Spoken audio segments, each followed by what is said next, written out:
நம்ம ஒருவன் பார்க்கும்போது அவன் ரொம்ப அழகுள்ளவனாக இருக்கும், ரொம்ப சாந்தனாக இருக்கும், நல்லவனாக இருக்கும். ஆனால் அவன் என்ன திங்க் பண்ணிட்டு இருக்கு நமக்கு தெரியாது இல்லையோ. அவனோட அறிவு என்ன, அவனோட மனசில் இருக்கப்பட்ட அந்த தீய சக்தியோட அளவு என்ன.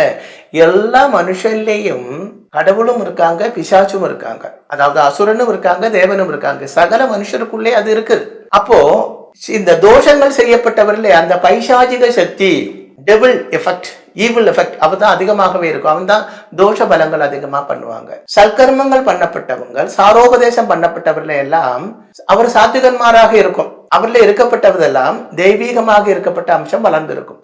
அப்போ நமக்கு நாம் தேடி போகப்பட்ட இவன், அதாவது இந்த குணகாம்சியாக இருக்கப்பட்டது எது என்று தெரிய வேண்டுமானால் அவனோட செயலுக்கு வர வேண்டும். அதுவரை நம்ம அவனோட வாழ்க்கையில் காத்திருந்தாச்சுன்னா நாளைக்கு நமக்கு பிடித்தால் கிட்டாத அவஸ்தையிலே அவன் தோஷகாரியாய் மாறிவிடும்.